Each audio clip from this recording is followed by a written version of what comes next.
Rester au bureau jusqu'à 3 heures du matin, c'est très fréquent chez les avocats. Mais est-ce que c'est vraiment utile? Non, répond notre invité ce matin, qui a une solution pour arrêter avec cette pratique. Léa Fleury, bonjour. Vous êtes cofondatrice et directrice générale d'Ordali. Vous proposez un agent dopé à l'IA pour automatiser les tâches répétitives et pour simplifier le traitement des contrats, tout en évidemment en ayant un contenu juridique fiable. Comment ça marche? La promesse est grosse ce matin. Tout à fait, oui. Alors, on est en effet une IA générative juridique. On s'adresse à des entreprises et à des avocats. L'objectif, c'est vraiment de leur faire gagner du temps sur toutes ces tâches qui vont être répétitives et extrêmement consommatrices de temps, justement, notamment sur de la relecture de contrats, sur de la recherche juridique ou de la rédaction de documents. Vous venez de lever 1,8 million d'euros auprès de plein d'investisseurs différents, notamment de la famille Dassault. Ça a été compliqué ou pas? Il y a beaucoup de monde sur l'IA associée au droit en ce moment. Vous avez eu du mal à lever de l'argent ou pas? Oui, en effet, c'est toujours, je pense, un parcours du combattant de lever des fonds. On reste quand même sur un segment qui est assez, en tout cas, moins difficile, je pense, pour lever des fonds.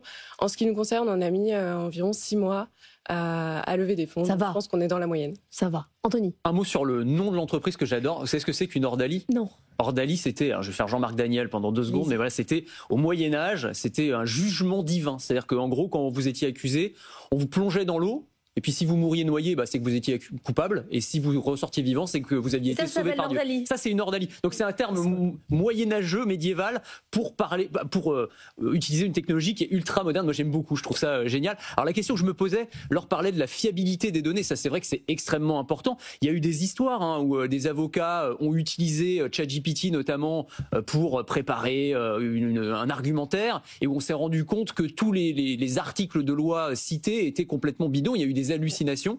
Il y a même des avocats qui ont eu des problèmes avec ça aux États-Unis et au Canada. Comment est-ce que vous faites en sorte que la qualité de ce que vous rendez soit complètement fiable?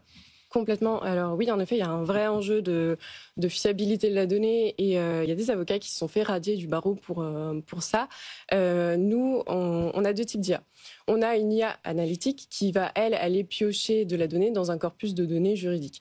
Et on combine ça avec de l'IA générative, donc plusieurs grands modèles de langue, Mistral par exemple. Et c'est cette combinaison de ces 2 IA qui va permettre de contrer l'effet d'hallucination. Aujourd'hui, on est à moins de 1% d'hallucination. On monitore beaucoup ça. On va en fait brider ces grands modèles de langue à chaque fois citer la base légale. Alors ça marche. Vous l'utilisez concrètement comment? C'est-à-dire que l'avocat dit relisez ce que j'ai fait, ou va me chercher toute la documentation juridique qui existe. On pose quoi comme type de question? C'est assez flexible finalement. Nous, on est essentiellement sur du droit français et du droit européen, donc le périmètre est restreint sur ce domaine-là.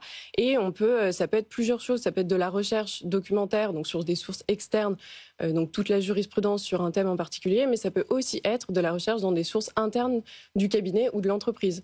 Donc ils ont un knowledge interne sur des années, et parfois ils ont envie d'aller rechercher des recherches qu'ils ont fait précédemment. Donc vous digitalisez quand même tout ça, tout ce qu'ils ont en interne. Tout à fait, il y a un vrai enjeu de structuration de la donnée. Mais est-ce que ça peut être aussi le fait d'utiliser votre IA pour pouvoir justement préparer un procès, préparer une plaidoirie par exemple, en utilisant l'intelligence artificielle?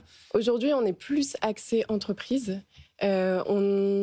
On va moins être sur cet aspect très contentieux, aller préparer une plaidoirie, aller sur le sujet du procès, c'est encore différent. On est aujourd'hui sur des IA qui vont être majoritairement réactives, donc qui vont aider à des tâches très répétitives, de l'extraction de données par exemple. Ouais. On ne fait pas de la consultation juridique, on va pas... ça relève plus du travail de l'avocat pur.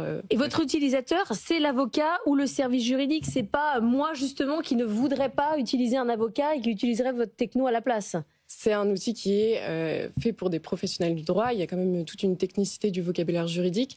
On va aussi, c'est aussi notre vision sur 2025. L'objectif, c'est pas de rester que sur la direction juridique, mais il y a aussi tout un enjeu de fluidification et clarification de la donnée juridique dans l'entreprise. Donc également aller sur tout ce qui est branche opérationnelle, qui aussi ont des besoins juridiques. Je pense par exemple aux directions RH, qui vont avoir pas mal de problématiques sur du contentieux ou sur du droit social, par exemple.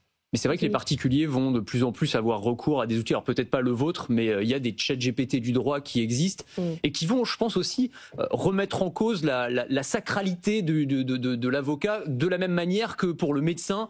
Le patient vient voir le médecin en disant « mais non, mais ChatGPT m'a dit que j'avais ça ». Avant, c'était Doctissimo, les forums, mais maintenant c'est ChatGPT. Je pense que les avocats, ça va être la même chose. C'est-à-dire qu'il y avait cette technicité qui était le domaine réservé du professionnel, et maintenant, en fait, les gens vont venir en disant « bah attendez, ChatGPT, il m'explique que ça va se passer comme ça ».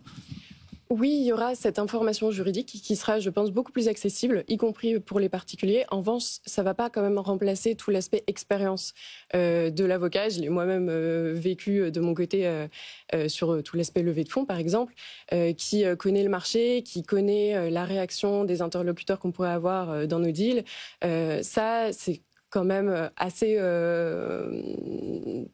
Oui, il faut avoir de l'expérience. Voilà, c'est ça. Mi-2003, vous étiez encore en poche chez Cartier. Oui. Aujourd'hui, vous avez 170 clients, 41 000 utilisateurs, parmi lesquels Total Energy, l'IFOP ou Radio France. Vous n'avez que 6 collaborateurs. Oui, tout à fait. Ils utilisent de l'IA. Bah oui, et donc de l'IA, oui. Ça fait pas beaucoup pour 170 clients. Non, on essaye justement de scaler le plus possible, d'automatiser nos processus de travail. Avec l'IA, justement, c'est un vrai changement sur nos processus d'exécution. Ça fait plusieurs startups qui viennent nous voir, qui nous disent maintenant on a des salariés augmentés et donc du coup on n'a pas beaucoup d'effectifs parce qu'on utilise l'intelligence artificielle. Et en même temps, quand vous vendez de l'IA, c'est mieux de l'utiliser votre produit. Ouais, merci beaucoup d'être venu ce matin, Léa Fleury pour Ordali, et donc merci pour ce cours d'histoire, Jean-Marc Daniel Morel. Merci beaucoup, on a appris beaucoup de choses ce matin.